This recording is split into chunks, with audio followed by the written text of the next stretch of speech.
Tradition que nous avons et qui remonte à des temps immémoriaux, qui fait que l'on peut également valoriser des survivances que l'on retrouve chez les femmes, les Natukogne, donc les systèmes de solidarité, comme il l'a dit, qui ont été caporalisés, qui ont été capitalisés plutôt, devrais-je dire, par la communauté Mouri, mais qui également ont toujours été présentes au niveau de nos populations.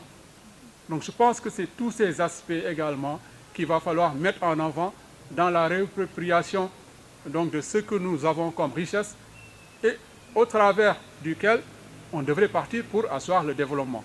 Et c'est en cela également qu'il a évoqué donc, la conception que les hommes politiques ont de la chose publique.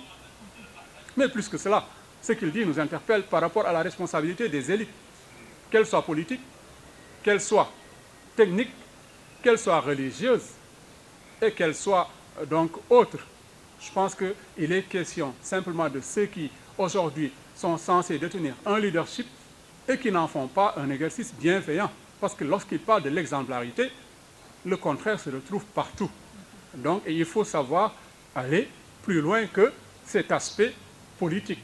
La chose politique, donc c'est une gestion donc, qui met en œuvre, qui met en jeu un référentiel d'acteurs qui agissent.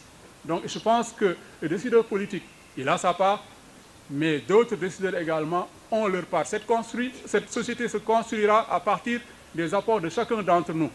Et effectivement, il faut également, bien vrai que je passe également mes journées à les flétrir, il faut également féliciter les hommes politiques.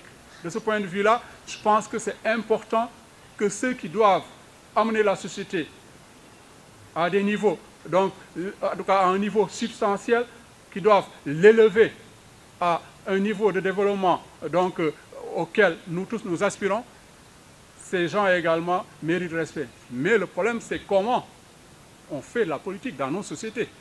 Donc on va trouver à la paire, on va trouver à Réumi, on va trouver donc à Pastef et ailleurs des hommes de valeur, mais on trouvera également la lie de la société au niveau de ces gens-là. Maintenant, le problème, c'est comment faire de sorte de choisir les meilleurs, où qu'ils soient, et qu'on puisse se retrouver sur l'essentiel. Et qu'on n'ait pas également à développer ces adversités qui veulent que lorsqu'on critique quelqu'un, on est contre lui. On critique des idées, on critique des modes de pensée, on critique des modes de gouvernance. Ce qui est important, c'est de construire. Donc, et je pense que le professeur Khadim Bamba Diagne l'a suffisamment fait dans ses ouvrages, dans ses cours, dans également sa manière de réfléchir. Et c'est ce que Fatima Dialloba nous disait tout à l'heure, c'est également ce que El Hadj Mansour Ndoye nous disait tout à l'heure. C'est des forces propositives qui sont là.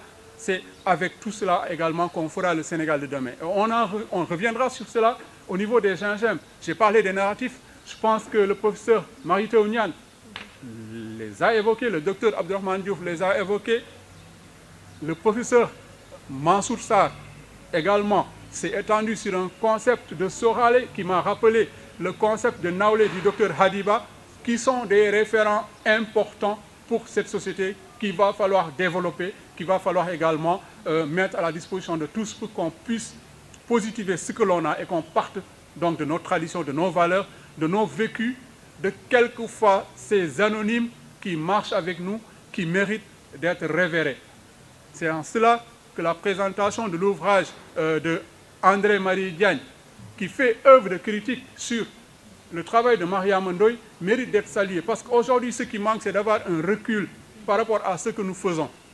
On va aujourd'hui vous parler des Rufisquois de l'année, on va vous parler des politiques de l'année, on va vous parler des écrivains de l'année. Mais est-ce que les critères pour les sélectionner sont les bons? Est-ce que nous avons été au courant lorsqu'on faisait telle ou telle chose? C'est donc cette gouvernance participative donc, que l'on doit mettre en avant. Ce fait d'être parmi ceux qui décident ensemble, en toute égalité, de ce qu'il doit advenir de la chose publique. C'est ce qui manque.